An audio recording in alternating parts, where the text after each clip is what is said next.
Good morning, good morning. A blessed day to everyone. Hallelujah. Praise the Lord. Praise the Lord. Thank you, Jesus. Thank you, Jesus. Let us pray. Heavenly Father, we worship you today. We ask for the guidance of the Holy Spirit. Speak to us, Lord, in Jesus' name. Amen. Amen. Praise the Lord. Hallelujah. Thank you, Jesus. Arise and shine. Good morning, everyone. Arise and shine. Thank you, Jesus. Thank you, Jesus.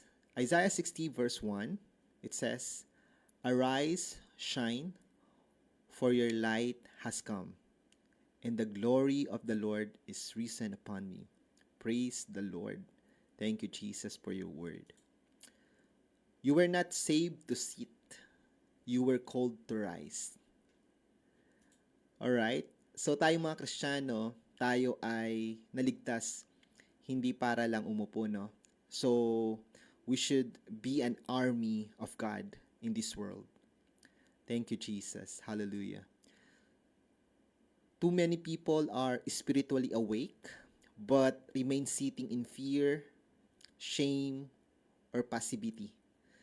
So, yan yung nakakalungkot, no? Nowadays, yung mga Christian should be bold, should be, should be on the top, they should influence others, but they are sitting in fear, shame, and hindi gaanong ramdam, no? But God is calling you to stand up, to rise, or to arise, and to shine. This is not a gentle suggestion, it is a divine command. So it's a divine command from our God. Your season of hiding is over. So tayo mga Kristiyano, hindi dapat tayo nagtatago. We should arise and shine. Amen. Hallelujah. It is time to step into the light of your God-given identity and purpose.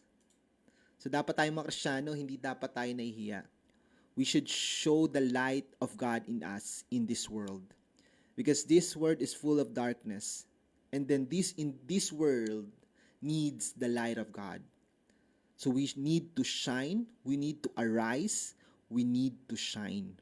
Praise God. Hallelujah. To arise means to get up, take action, and move forward. So that is the meaning of arise, no? So we need to get up, take action, and move forward. So we should not stay in the same place. We should not stay in our comfort zone. We need to arise. Type nga sa comment section, we need to arise. So type arise. Hallelujah. We should not stay in our comfort zone. We should not stay in the same place forever. We need to arise. We need to get up. Amen. Hallelujah. Praise the Lord. And to shine means to reflect God's glory, be visible, and make a difference in the darkness. Amen. So we are not just moving forward. We will not just arise or do something. Hallelujah. We should shine. We should shine. We should do something that can influence others. And that it should become visible in us.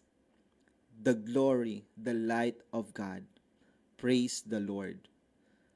God's command to arise and shine is a call to live boldly, love deeply, and lead courageously.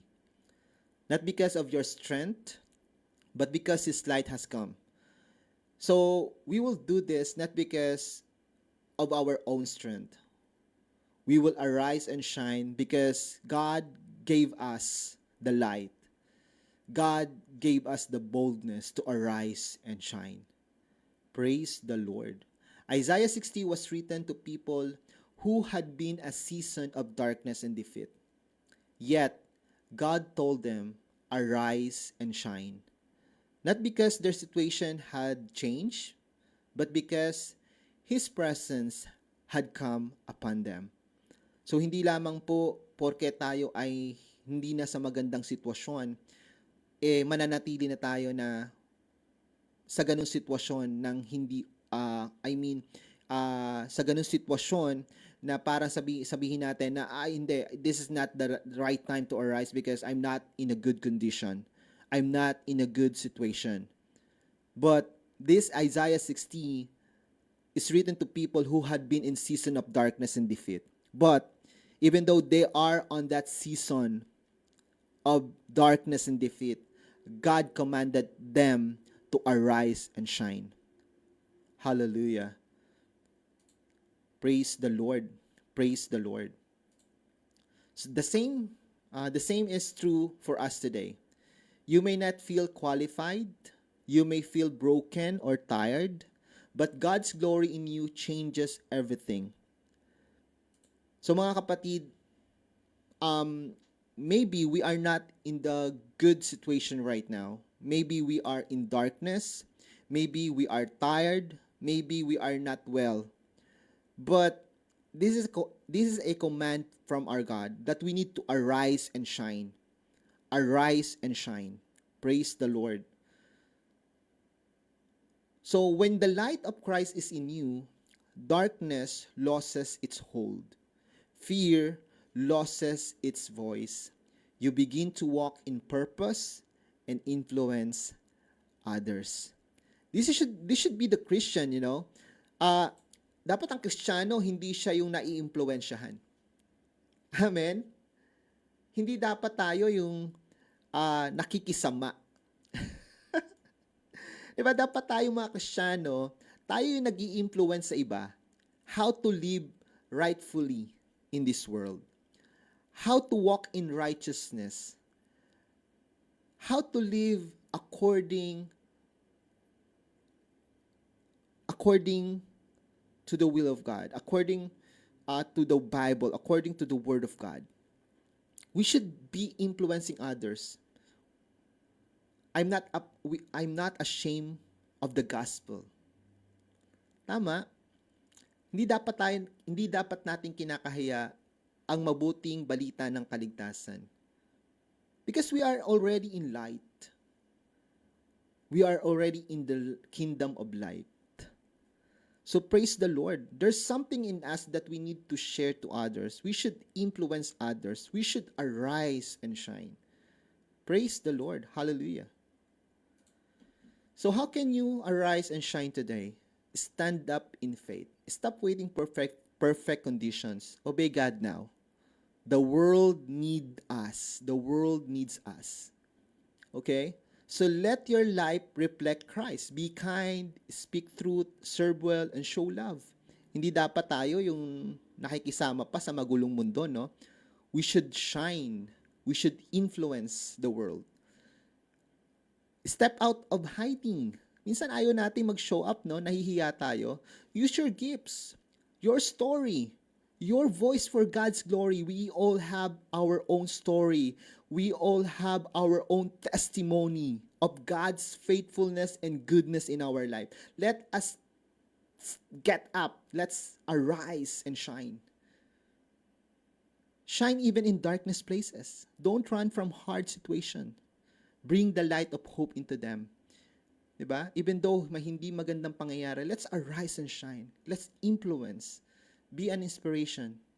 Praise God. Hallelujah.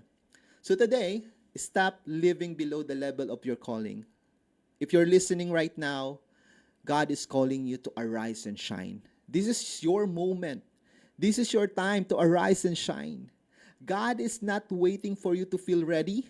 He is calling you right now. If you're listening to my voice, I don't know if it's in live or in recording. Maybe later you will hear this. But God is calling you to arise and shine. Hallelujah. He is calling to arise because He is with you. Don't just exist. Amen. Let us shine. Don't just dream. Let's move. Don't just know the light. Be the light. Hallelujah. Praise the Lord. Happy Wednesday, everyone. Praise the Lord. Hallelujah. Let's pray.